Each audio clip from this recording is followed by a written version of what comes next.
مساء الفل. انا زيزو. زيزو كده واد كده اللي هو مخلص بيجيب من الاخر. وممكن تقولوا عليه دجال، ممكن تقولوا عليه سحار، ممكن تقولوا عليه صديق الجن، ممكن تقولوا عليه صديق العفاريت، ممكن تقولوا عليه كل حاجة. ايوه ايوه، زي ما انت سمعت كده، زيزو بتاع كله. بس بقى الحقيقة ان زيزو اصلا بيخاف من خياله. زياد أصلا كان شغال دكتور أمراض نفسية، بس بقى الطب مش جايب همه معاه. فواحد صاحبه قال له ما تستغل بقى العلم بتاعك ونيجي نلعب بعقول الناس اللي تدفع فلوس أكتر. قال له يا ابني انت مجنون. ايوه يا عم اسمع بس. واحدة قرفانة من واحدة، الحقني انا سلفتي عاملة لي عمل وجوزي شايفني زي البومة. طب ما انت اصلا لو انت قول لها عدلي من نفسك، شوية مكياجات على شوية مسحات تجميل على شوية برفات على شوية لبس على شوية ميعة ودلع كده قدامه، هيحبك وزي الفل. وبالطبع يا راجل اتغير ويشتهر زياد. واحد تاني زهقان من مراته كل شوية يزعقوا مع بعض، يروح يقول له اعمل لي عمل، اعمل لي حاجة يا عم شوف لك حل. اقول له يا عم هات لها شوية هدوم حلوة وخرجها وعاملها حلو وقول لها كلام حلو، وفجأة البيت تتغير، يجي يقول لي انت شاطر، ده انت مية مية. طب ما طبيعي يا حبيبي، ما انت اول ما تتغير هي هتتغير. هو الدجل كده، هو السحر كده، نصب على عقول الناس. كل ما بيلعب بعقلك اكتر ويحللك مشكلتك ويعتبرك مجنون ويعالجك بالمشكلة اللي عندك، انت تفتكر اللي هو كان سحر لك، بس هو ما سحرلكش. هو كل اللي بيقول لك عليه اقول لك خد شوية ورق على شوية حروف انجليزية كده بكتبها لك مش مفهومة، واقول لك قولها في اي مكان، ورش بيتك شوية ملح، واقرا القرآن كتير، وحالك هيتعدل. طبعا تروح انت زي الاهبل، ايوه زي ما انت سامع كده، تجيب شوية الملح ترشهم وتقرا شوية القرآن وتعمل كل حاجة بقت حلوة، تعمل عكس ما انت كنت بتعمل. ولما اقولك حد يزعقلك استحمله، يا بنت استحملي جوزك، يا ولا استحمل مراتك، والدنيا هتعدي وشوف العمايل هتعمل معاكوا ايه. وشوية حروف انجليزي كده طبعا انت ما انتش فاهمها، اقولك قولها وانت في دماغك ايه، اللي ده طلاسم ولا ده ساحر. تيجي طبعا تعمل ده كده، اصلا الحمد لله ربنا بيهدي، يكون ربنا هداك. ولما انت تبقى هادي حياتك بتعدي، فانت بتقتنع ان انا شيخ شاطر، بس انا يا حبيبي اصلا نصاب. ايوه زي ما انت سمعت كده، انا انصب عليك اي سحار تتخيله، دجال بينصب عليك، بيلعب على عقلك وعقلك يا صديقتي. اول ما يسمع المشكلة اللي عندك يخليكي تعملي عكس ما انت كنت بتعملي بالظبط، في حياتك تتصلح. لما حياتك تتصلح انت بالظبط كل حاجة هتبقى حلوة، هتقولي الواد ده شاطر. ويظهر النصاب الكبير اللي هو زي حالاتي زيزو، لان زي ما قلت لكم انا اصلا كنت دكتور نفساني ودارس كل حاجة في علم النفس، اللي ازاي العب بعقولكم واحولكم لحالة ملبوسة، وانتوا اصلا ولا ملبوسين ولا نيلة. بس يلا رزق الهبل على المجانين. ايوه ايوه، ما هي دي الحقيقة، هو الحقيقة اللي كل دجال بيعملها، بيعرف مشكلتك وبيحلها لك ويقول لك انا سحار شاطر، وتعمل له دعاية بين اهلك واصحابك، هو اصلا حمار مش فاهم حاجة. وفي يوم من الايام وانا لسه صاحي من النوم، لقيت حد بيخبط عليا، ورحت افتح الباب. لقيت حد بيقول لي: انت بقى زياد؟ انت بقى الانس اللي صوته سمع؟ ايه يا عم، انا زياد، انا الشيخ زياد. قال له: اه، شيخ. هنشوف اذا كنت شيخ هتدوق الشهد، ولو كنت نصاب وحتة انس ضعيف تافه هتشوف الويل. يا عم، انا يا عم الشيخ غير، يا عم انت مين؟ لا لا لا لا، ما تسألش بقى انا مين. وتعالى يا شيخ بتشوف، بتفهم ولا نصاب؟ شوية واحد بتاع 3 ورقات. رحت انا سامع بقى الكلمتين دول، طبعا بقى قلت لازم اخد بقى قدامه وضعي يعني، وابين له اللي انا فاهم اي حاجة.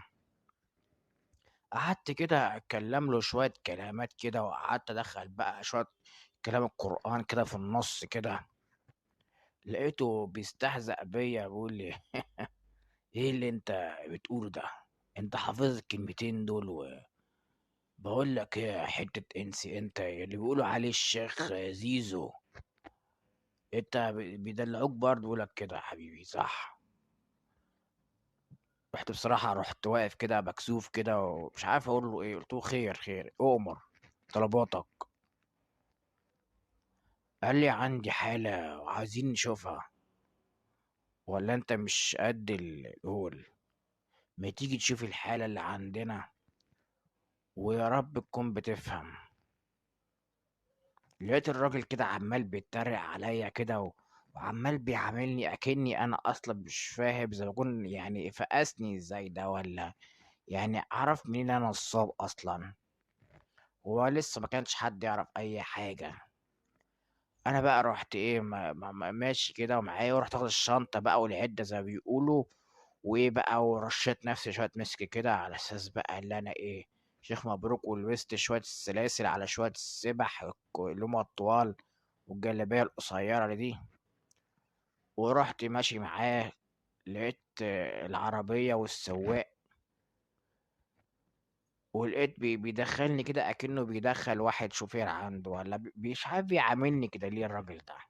حتى ما رضاش يقول اسمه، حتى السواق شكله غريب كده، ما بصش حتى وراه. ودراعه طويل قوي، يعني بيفتح الباب اللي وراه. انا ما حطيتش في دماغي، هو الراجل لما زقني اصلا انا كنت بتضايق منه، كنت عاوز انزل.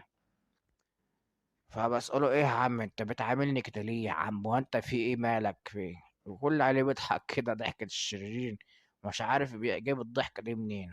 هو شكله غريب اصلا.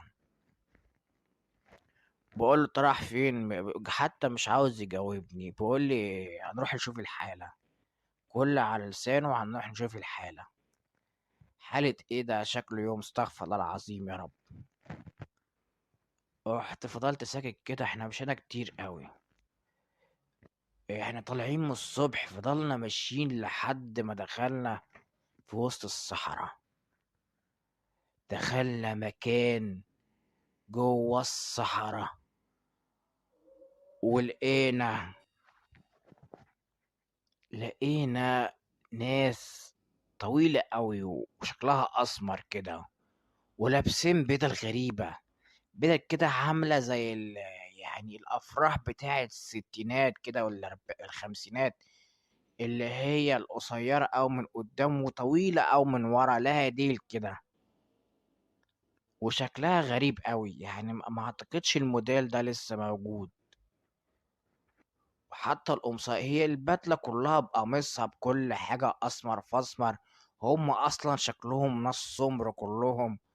ما تعرفش أصلا الناس دي جت منين. هي الصحراء كانت فاضية، بس فجأة انتشر قوي الناس دي في وسط الصحراء اللي احنا دخلناها دي. حتى المكان كان لسه النهار بيبدأ يروح. لقينا الشمس بقت لونها غريب أوي كده، عامل زي شمس صفرة كده أو مديه على حمار. أنا حسيت إن أنا رايح بلد تانية، اتخضيت كده. حتى هو قرا تفكيري، معرفش بيقراه ازاي الراجل ده. وقال لي ايه ايه يا شيخ، انت خفت يا شيخ ولا ايه؟ قلت له لا إيه، ولا اخاف ايه؟ لا انا بخافش، انا بس وبين نفسي قلت ده انا مرعوب، ايه الاشكال دي؟ والنبي يا عم نزلني. وفضلنا ماشيين بالعربية لحد ما وقفنا قدام خيمة كده كبيرة، ولقينا الأخ ده نزل من العربية، والسواق نزل عمل له زي تحية كده، ولقيته مع واحد بيقول لي انزل. جايبين ببص كده، انا ببص مش شايف حد من الشباك بتاع العربية، بس اول ما نزلت لقيت واحد قد رجلي بالظبط من تحت، لابس نفس البدلة ولايقة عليه، ما عارف جاب المقاس دي منين ما اعرفش. انا بصراحة من كتر طوله اللي هو مش باين عند رجلي كده اتخضيت منه بصراحة. رحت رايح جنب الراجل الغريب اللي جالي ده، حتى مرضاش يقول اسمه، ولقيته بيستهزئوا بيا كده وانا نازل، وكلهم بيضحكوا عليا بصراحة، انا مش عارف بيعاملوني كده ليه، زي ما يكون هم عارفين ان انا اصلا ولا شيخ ولا بتاع. ودخلت الخيمة، والناس كلها طويلة قوي وضخمة جدا، ايه البشاعة وايه الطول، وشكلهم اسمر قوي مخيف.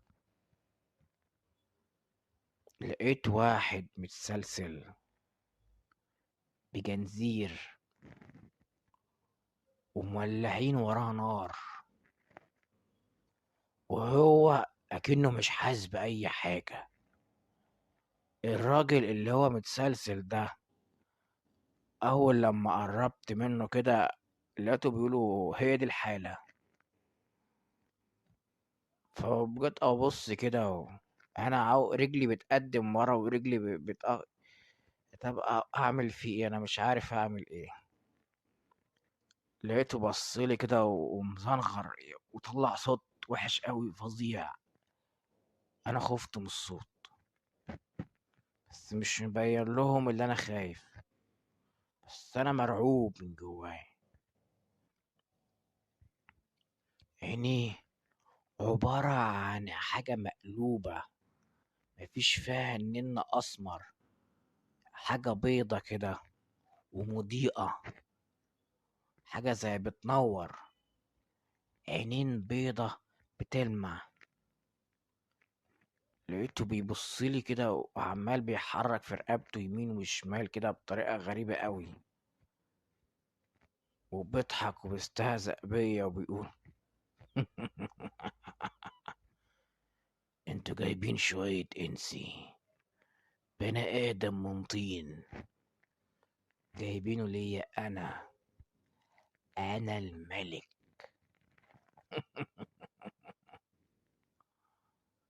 انا سمعت الكلمتين بيقول انا الملك. ملك ايه يا عم؟ الله يهديك يا عم. انا قلت له الله يهديك ديت، راح بطلع صوت كده عامل زي صوت الاسد. قال انا مخلوق من نار، وانت يا ابن طين جاي فاكر نفسك هتقدر عليا؟ وريني انت ولا هم تقدر تعمل ايه. انا كل اللي على لساني بقى قعدت اقرا قران، والسبح قعدت اعمل فيها كده احساس ان انا بسبح، انا اصلا مش عارف اقول ايه، هو مش حافظ على القران الكريم بس، ومش عارف اقول له ايه بصراحه. لقيته كل ما اقرا هو بيستهزأ باللي انا بقراه.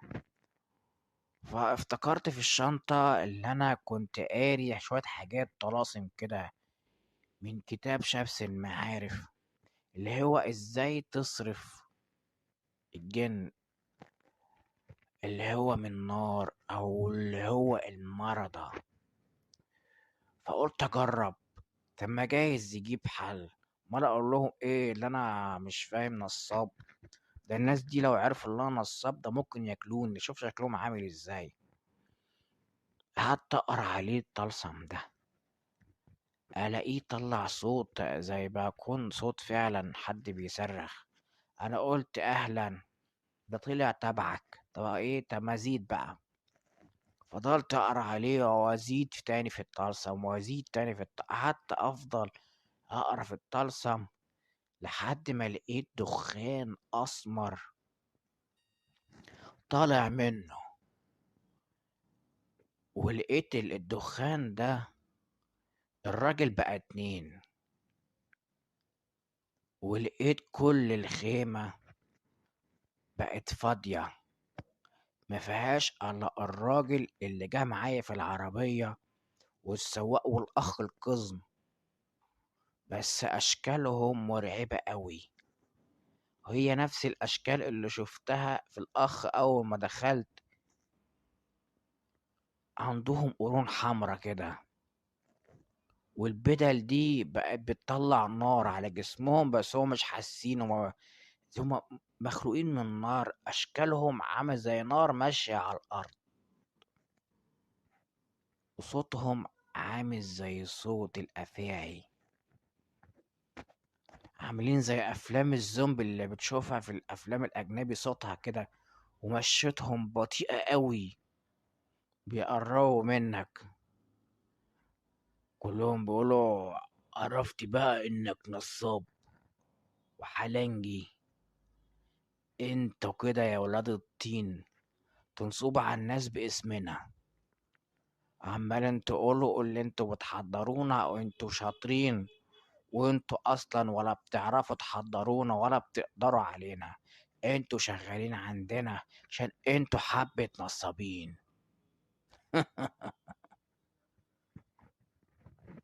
انا سمعت الكلام ده ولقيت نفسي بيتكتم شوية بشوية ومش قادر اتنفس، لحد ما لقيت نفسي في سريري. اغمى عليا، انا مش فاكر حاجة. انا صحيت لقيت الشغالة بتصحيني وبتقول لي قوم حضرتك عشان تفطر. معقول كل ده كان حلم؟ لا مش معقول. طب انت ايه انت كنت هنا وانا امبارح عدى، ولا انا ايه اللي حصل؟ لقيتها بتقول لي مش عارفه يا بيه، انا جيت عشان انضف واعمل لك الاكل وامشي تاني. اصل انا عندي واحده شغاله، فانا عايش لوحدي، بتيجي بتنضف لي الشقه وتعمل لي الاكل وبتروح على العصر.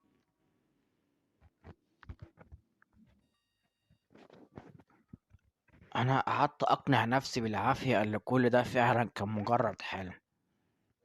بس لما صحيت انا لقيت جسمي كله صوابع، ولقيت زي مخالب حيوانات في ظهري، جسمي متعور.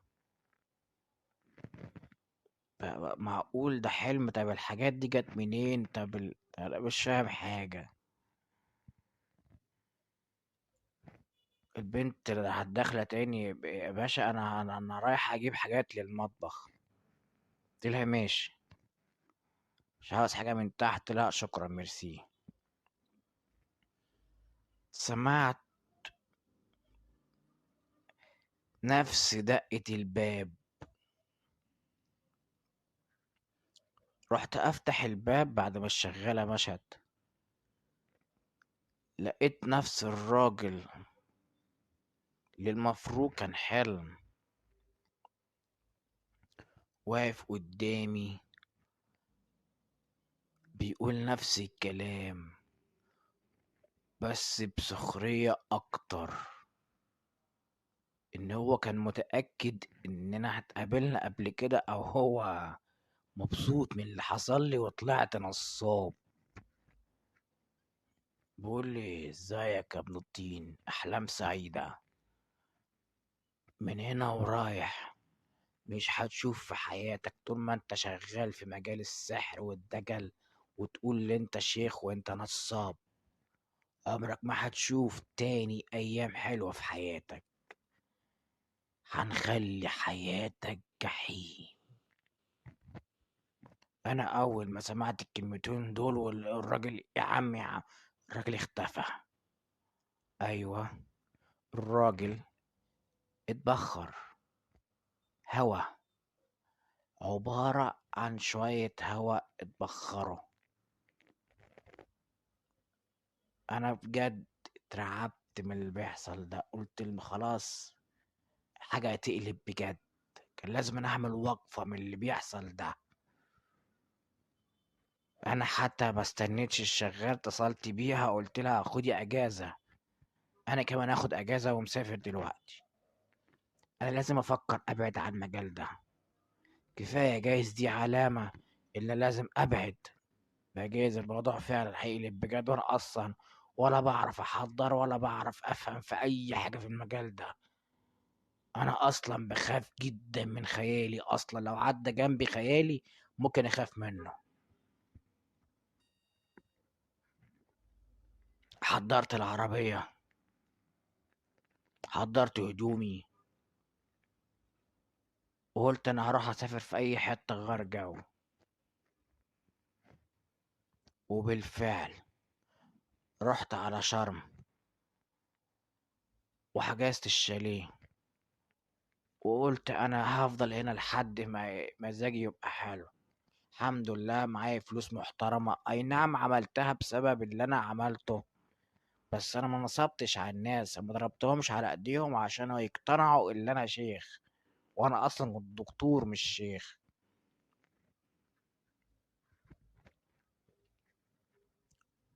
وكان يوم لذيذ اوي لحد الساعة 1 بالليل. النور قطع وانا في اوضتي الساعة 1. لقيت الراجل ده موجود قدام السرير بالظبط، ومعاه الراجل القزم، بس على المرة دي على الهيئة الحقيقية بتاعتهم، هيئة شياطين ماشية على الأرض. تخيل إنك تسيب بلدك وتروح بلد تانية خالص على أساس اللي أنت مش هتشوف أي حاجة، وتلاقيهم واقفين قدامك تاني، اللي أنت كنت خايف طول عمرك منهم. لقيته بيديك كتاب بتاع شمس المعارف، والمطلوب إنك تقرا الكتاب ده، والمطلوب إنك تدخل العالم ده بجد. أنا خفت وعاوز أجري، عاوز أصوت، مش قادر. ولقيت نفسي تاني بيروح وبيتكتم زي ما يكون حد عمل غاز أو عمل دخان وشبورة، مش شايف حاجة. وفجأة النور رجع، بس أنا مش قادر حتى أقوم من مكاني. أنا مخدر تماما، وعينيا بتروح في النوم ثانية بثانية. وفجأة الراجل الضخم ده لقيته قدامي، بس المرة دي أنا مش في أوضتي، أنا قاعد في الخيمة اللي أنا رحتها قبل كده، اللي هي المفروض كان حلم، بس أنا خلاص دلوقتي مقتنع اللي هو مش حلم. لقيتهم كلهم قاعدين، اللي أنا المفروض عالجته بس هو ما تعالجش، ده هو أصلا الشيطان نفسه. وكلهم قاعدين بيتريقوا عليا ان انا ابن الطين اللي دخلت العالم ده برجليا، وافتكرت ان انا ملكت كل حاجة عشان انصب بس على الناس عشان شوية فلوس، وان هم خلاص قرروا يعاقبوني عشان بقول اساميهم مجرد ان انا بتباهى بيهم، وانا اصلا مملكش حاجة منهم خالص، ولا حتى شغال معاهم.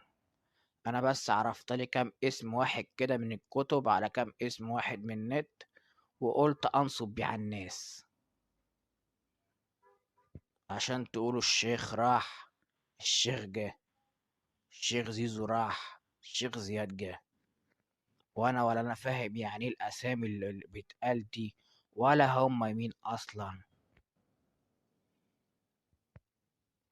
ولقيتهم اتلموا عليا زي دايرة، وبيقودها قائد، والدايرة بقت طابور وانا في النص. لقيت وديني جنب القائد الكبير الزعيم بتاعهم، قاعد على سفرة كبيرة، وكلهم بياكلوا لحمة شكلها غريب، عامل زي لحم البني آدمين. أنا كنت عاوز أرجع ولا مش قادر، حتى مش قادر، حتى أنا خايف أتكلم. أنا خايف أصلا صوتي يطلع من المنظر. أنا قلت هياكلوني دول ولا هيذبحوني، هياكلوني صاحي ولا هيموتوني، هموتوني الأول طيب ولا. أنا مش عاوز أموت على الموتة دي.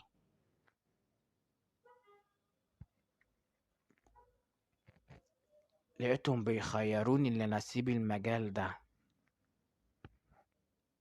لا إما تكمل في المجال ده، ولو كملت استحمل اللي يحصل لك، ولو سبته هتسيبه بقانوننا إحنا وبحكمنا عليك. الحكم إن أنا أعيش معاهم فترة لحد ما هم يقرروا يفرجوا عني ويرجعوني تاني للدنيا. الحاجة الوحيدة الصح إن أنا فاكرها، اللي أنا كنت قريت في كتاب، اللي هما إزاي فعلا يصرفوا عالم الشياطين. قعدت أقرأ الكلام اللي أنا كنت حافظه، وقعدت أجري. الصحراء اتحولت لمجرد مقابر، بعد ما كانت خيم، عامل زي أفلام الفانتازيا أو أفلام الرعب الخيال العلمي. بس هي دي فعلا اللي حصل. لقيت نفسي بجري وسط مقابر، وعمال أدوس على عظم وجماجم وحاجات عاملة زي الدم. كل ما أقرأ في سر أكتر وأزيد أكتر، الأشكال مرعبة أكتر، صوت الصويت أكتر، واللي يحاول بتجري أكنك بتجري غصب عنك، بتجري على إيدك ورجلك، عاوز تجري مش قادر تجري.